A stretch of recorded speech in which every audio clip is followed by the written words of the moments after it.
All right, mates, welcome back. I have a quick topic pertaining to last night's show I'd like to discuss with you real quick. I'm going to start off with Mr. Timothy Bradley. And no, he's not making a boxing comeback. Tim Bradley, if you're going to be boxing commentator, you must know boxing, and that applies to not only boxing in the ring, but boxing as a whole in general. You must expose yourself to boxing news and info around the world. Maybe find a few YouTube boxing discussion channels and subscribe, because we talk boxing and boxing related things.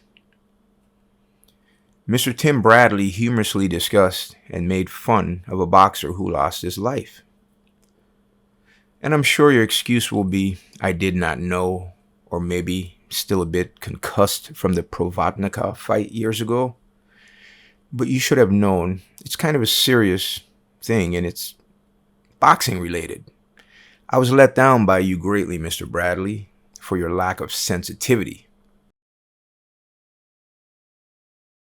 All right, next up, we have Mr. Bernardo Osuna Jr. He's one of the most prominent bilingual authorities in the sport today. He joined ESPN in August 2011 as a commentator for ESPN and also ESPN Deportes and ESPN International. He's the blow-by-blow voice of Golden Boy Boxing on ESPN and the ringside reporter for Top Rank Boxing on ESPN. As head of the sports department, he earned 3 gold mics for his individual reporting and 3 as an anchor for Best Sports segment. All right, you get the idea, right? So here's the deal. During his interview with Mr. Edgar Berlanga after the fight, to me, he minimized Berlanga's attempt at biting his opponent, which is a major foul in boxing. I mean, let's look at it this way. Boxing is a sport where you can legally hit your opponent without getting in trouble. As a matter of fact, it is recommended that you hit your opponent. The ref is cool with it. The judges need you to do it so they can score your fight for you. The promoters are down with it. The fans love it. Heck, even the damn opponent is cool with it. So no need to bite or foul. You can hit him with serious intentions. So why in the heck would Osuna approach the discussion of this foul with Berlanga in such a light, casual way? It seemed like it was a minor slip-up to them. Berlanga even says he was about to go Mike Tyson on him, and they all laughed. I think Mr. Osuna needs to take some lessons from Jim Gray.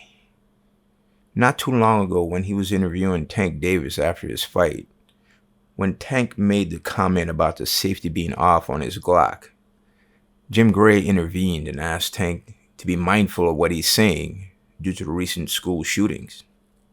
Think about that.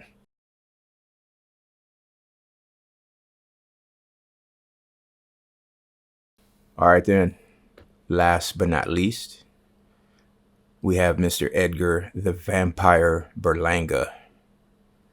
If you recall in my previous video on Berlanga being a hype job or legit, I stated that my jury was still out on him and that most likely I would be deciding after his fight this weekend. Well, here are my findings. And basically, Berlanga, you suck, man. I'm not talking about your boxing, because that's another story within itself. But right now, I'm talking about your conduct. You blatantly attempted to bite your opponent in the neck area, like a vampire. You said you wanted to impress your idol, Miguel Cotto, who was in attendance to watch your fight. Do you think he was impressed with you? Are you impressed with yourself? I sure the heck am not. Listen, man. This is a sport, and there are rules. For a reason. Because certain things should not be allowed depending on the sport. So, in this sport, as I mentioned before, with the capabilities the possibilities of you being able to strike your opponent about the head and body in a professional manner without a problem, I find it extremely odd and strange that one would resort to biting. Now, I'm no boxing psychoanalyst or anything of that nature, but normally when fouls of this nature are committed, they're done based on some bad emotions going on inside. There's some frustrations for some reasons and a whole lot of other things. Maybe Mr. Berlanga was a bit frustrated that he didn't see his potential knocking out of this opponent as he had promised unfolding. Okay? That's just my thought on it. I honestly do believe the Athletic Commission should review the tape and fine or suspend you so that you can have time to think about how stupid of a decision you made and how it might affect your career. You are now a member of a small community in the boxing world. You're now a member of the Boxers That Bite Club.